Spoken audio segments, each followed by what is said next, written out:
Presidente, yo de manera inicial quiero recordar qué dice el artículo 135 de la Constitución, que es lo que fundamenta que nos encontremos hoy discutiendo o debatiendo una moción de censura. Ese artículo 135 fundamentalmente nos dice que una moción de censura se da por dos motivos. El primer motivo es por asuntos relacionados con el cargo. Óigase bien, asuntos relacionados con el cargo. Y el segundo motivo es que no haya hecho eco de una citación que el Congreso haya efectuado. Segundo punto lo descartamos. Y con relación al primer punto, 18 congresistas presentaron una moción de censura fundamentada en los puntos que más adelante me voy a referir.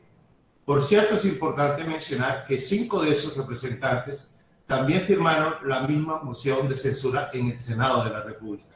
Es decir, muchísimas ganas de sacar adelante una moción de censura, tanto que repitieron la firma en 2 oportunidades. ¿Y cuáles son los motivos que se alegaron en un documento firmado por 18 honorables representantes? El primer motivo son los resultados que arroja una ONG, y una ONG en el cual cualquier persona puede ingresar los datos. Esa ONG tiene el propósito fundamental de señalar y reseñar de manera permanente cuáles son los comportamientos de violencia contra la policía. Ese es el objetivo de esa ONG. Y esa ONG presenta una serie de cifras que obviamente cuando uno las compara con las cifras, así no se quieran aceptar, de la Fiscalía, de la Procuraduría, de la Defensoría, se encuentra que las cifras son totalmente diferentes. A título simple y llanamente de ejemplo.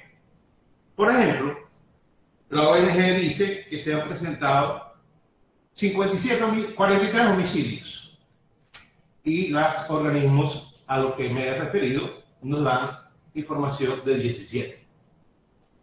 La ONG dice que se han presentado 1.264 detenciones arbitrarias. Pues resulta que de esas cifras son bastante lejos, son realmente 920, y esas 920 no son arbitrarias, son 56 con órdenes judiciales y 864 fueron en flagrancia. Por ejemplo, la ONG dice que se han presentado 575 intervenciones violentas. Los organismos, incluyendo la Fiscalía, Defensoría, Procuraduría y la Policía, nos dicen que sí se han presentado, no 507, 1047 intervenciones, pero no violentas, legítimas. ¿Y por qué son legítimas? Más adelante me voy a referir a ello. Así que ese es el primer argumento. El primer argumento es una ONG. Vuelvo y reitero que cualquier persona puede ingresar a ella y reportar unos datos, pero cuando esos datos se comparan con los datos que efectivamente tienen unos niveles de seriedad y de comprobabilidad, pues son totalmente diferentes. Segundo argumento.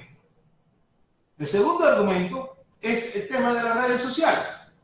Entonces nos dice el documento de los 18 firmantes que toda esta situación que se está presentando pues está debidamente documentada en las redes sociales.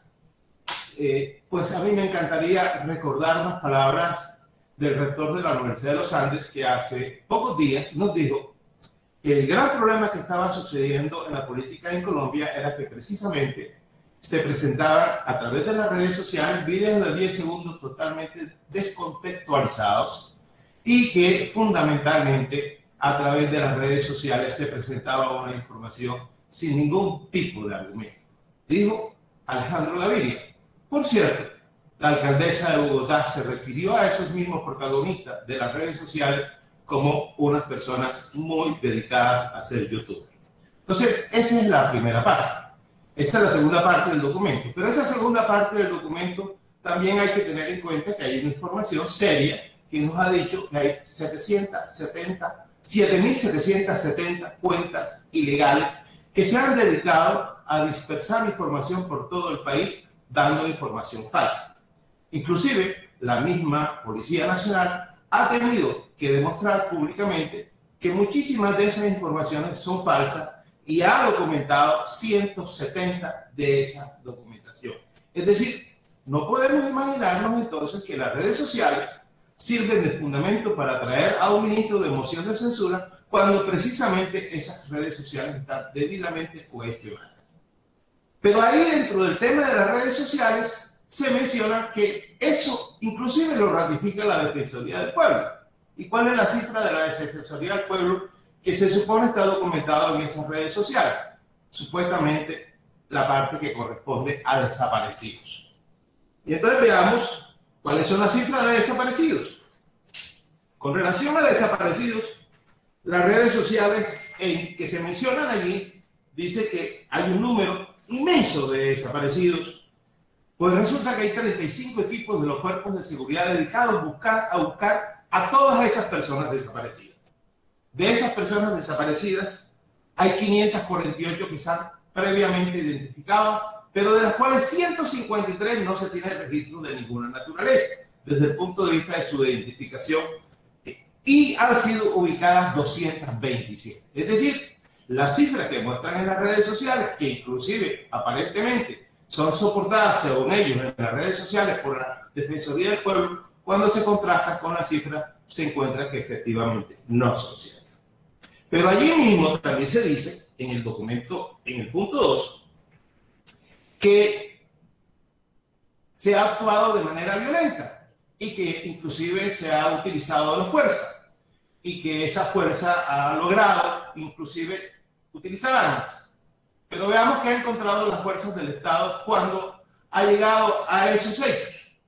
27.420 armas han sido encontradas, armas cortopunzantes, 429 armas neumáticas y 1.032 armas neumáticas, armas de fuego.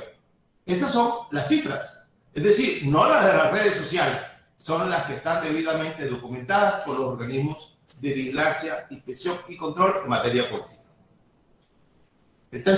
La tercera página hay otro argumento, pero antes sería interesante mencionar que allí se dice unas cosas que el ministro ha dicho.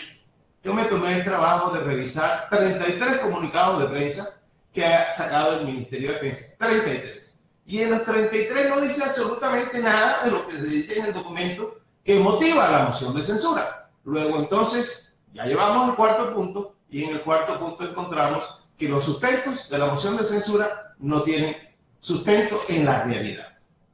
Y por último, se menciona que el ministro no cumplió con un protocolo establecido en el famoso Código de Policía 1801 del artículo 170, que según el documento de censura exige un concepto previo. Pues yo revisé el Código de Policía, ese código con el que he tenido tantas diferencias con mi amigo Eduardo Rodríguez, y yo no encontré por ninguna parte el famoso concepto. Es más, la palabra concepto en todo el Código de Policía aparece 9 veces. Es decir, tampoco es cierto que se requiera el concepto, por lo menos, de acuerdo con el Código de Policía. En esos términos, uno dice, bueno, si la solicitud de moción de censura, esos son los argumentos y esas son las pruebas. Y las pruebas contrarias es las que yo les estoy diciendo, entonces, ¿cuál es la razón por la cual ese trámite de moción de censura pueda servir de pretexto para expresar otra serie de argumentos? Si nos atenemos a los argumentos que establece la moción de censura en el documento firmado por 18 honorables representantes, la moción de censura, desde el punto de vista de su procedibilidad y en términos de contenido, debe ser totalmente descartada por todos los amantes del Estado de Derecho. Es decir, todos los congresistas que analicen esa moción de censura en términos de contenido tienen que llegar a la conclusión que la moción de censura no puede ni siquiera tramitarse. Algunos de los representantes lo mencionaron. No nos interesa si la Fiscalía, si la Policía, si la Defensoría del Pueblo, si la Procuraduría interviene. No, lo dijeron muy claramente. Queremos un cambio de modelo de Estado. Nosotros, por el contrario, defenderemos la democracia, defenderemos las libertades, defenderemos a la policía, defenderemos a las Fuerzas Armadas, defenderemos la libertad de empresa, defenderemos la iniciativa privada. Y en esos términos, nuestro partido, Cambio Radical, no apoya la moción de censura. Muchas gracias, presidente.